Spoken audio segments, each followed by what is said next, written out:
Ladies and gentlemen, welcome to your daily dose of zombies news from the game and its community here on COD Zombies HQ.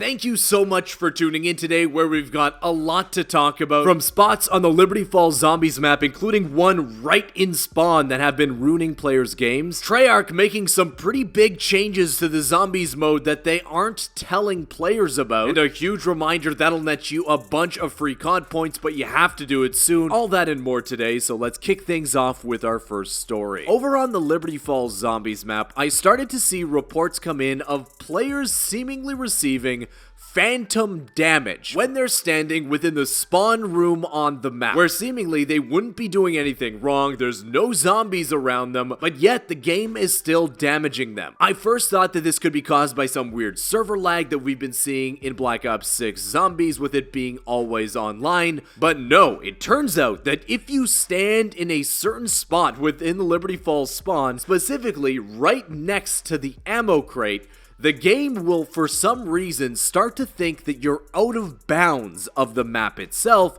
and because of that, you'll hear the Mr. Peaks laugh, and the game will start to incrementally damage you. It seems like the most consistent way this happens to players is when you dolphin dive, or you use PhD slider to slide into this spot next to the ammo crate. Honestly, with the way this map looks, Treyarch should have made it so that you can slide underneath the tanker itself, but instead, I guess they've made it so the game will just decide to damage you. If you do decide to try to go for the Dark Ops challenge, where you need to survive 20 rounds without taking damage, this will destroy your run, or if you're at low health training in the spawn, please do not dolphin dive towards the ammo crate. That I've heard players report that even crouching next to this ammo crate could end up downing and ending your game. But that isn't the only spot on Liberty Falls that could end up ending your game. A few days ago, we talked about a bunch of players getting stuck over in the bowling lanes when they tried to jump over one of the ball return machines. Well, it turns out another spot has been discovered on the map where that happens, right outside of the bowling lane itself,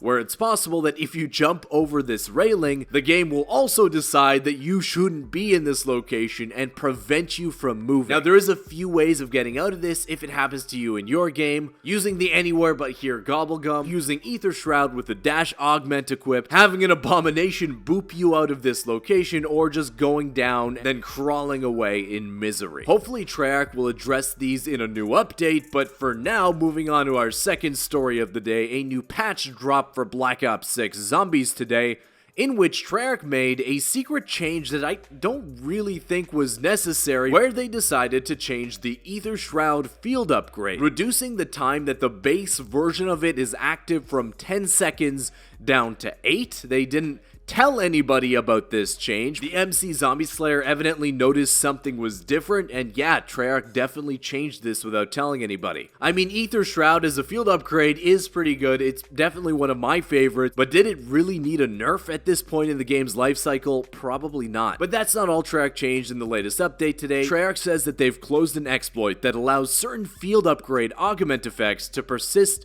beyond their intended duration. I'm pretty sure this was an exploit where if you had one player use their field upgrade that affects another player, like the Ether Shroud cloak effect, and then they left the game while the field upgrade was on, the player still in the game would be permanently shrouded from the enemy zombies. So yeah, fair enough on that one, but next up, definitely the one that hurts me the most, is where Treyarch says that they've closed an exploit that allowed players to launch tactical rafts into the air on Terminus. This is referring to the boat launch strategies we've had a lot of fun doing since this Zombies map launched. I don't know why Treyarch included it in this patch notes. This was actually patched a few days ago. It kind of has felt like the end of the Apollo missions where nobody's going to the moon anymore. But I'm sure one of you guys out there will be able to figure out a way to do some crazy stuff with the boats so that zombies versus vehicles can continue. Also in this update, but not in the patch notes, it seems like Treyarch has removed a classic Zombies glitch where players were able to achieve 3 weapons at the same time.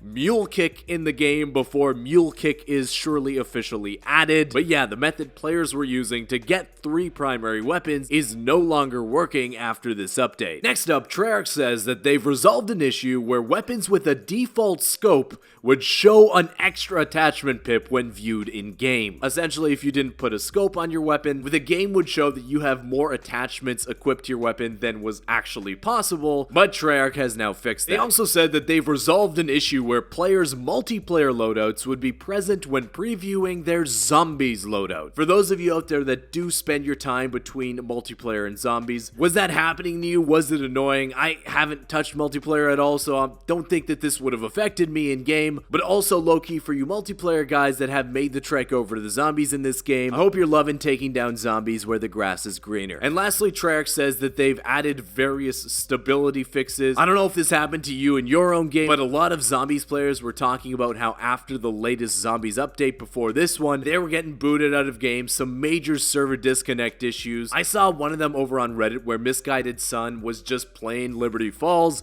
when all of a sudden the time stopped around him. All of the zombies around him just stopped moving. And then after a few seconds, I guess the servers picked back up, where the zombies immediately surrounded him and downed him. It is kind of crazy that we're in the era of players lagging badly in solo zombies matches. So yeah, hopefully TREYARCH will continue to improve server stability, and hey, let players themselves host their own zombies matches so that the lag will be entirely dependent on your own internet and not TREYARCH'S servers. Next up, if you've been playing a bunch of Black Ops 6 zombies since release, and I'm sure you have, an absolutely huge reminder is that if you bought the prior COD game, Modern Warfare 3, I picked it up for Modern Warfare Zombies, but you should definitely boot up that game and do it soon. Because as you've been playing Black Ops 6 and leveling up, you've been earning Battle Pass tokens back in MW3 that you can now go ahead and redeem for a bunch of free COD points scattered around the map. I think there's like 300 to 400 free ones available, so you'll have to spend some time clicking on each individual hex to unlock the areas. But yeah, definitely go ahead and do that before November 14th Season 1 releases, because of course your Battle Pass tiers will then expire. Next up, an interesting little quirk was found on Liberty Falls that involves an Easter egg on the map, where if you're using Elemental Pop, or you have turned on your weapon and the augment enabled that lets you turn elite zombies, when you turn a boss zombie like a Mangler or an Abomination, and then trigger the bowling side Easter egg in your game, that zombie will then be brought into the Easter egg arena with you, where it will proceed to still remain your faithful turned zombie and attack the cheering zombies around the bowling alley itself. It seems the zombies in this Easter egg are entirely invulnerable, so try as the Abomination might, it won't be able to take out any of the zombies. But yeah, if you're running solo and you want to bring a buddy into the bowling Easter egg, you absolutely can. But that wraps up the news today, guys. I hope you enjoyed it. If you did, consider leaving a thumbs up on the video, subscribe to the channel if you haven't already. I'm sure a bunch of you guys will be convincing your friends to dolphin dive into the damage spot on Liberty Falls, but I can't wait to talk some more zombs with you when the Zombies news update returns for another episode tomorrow. Peace!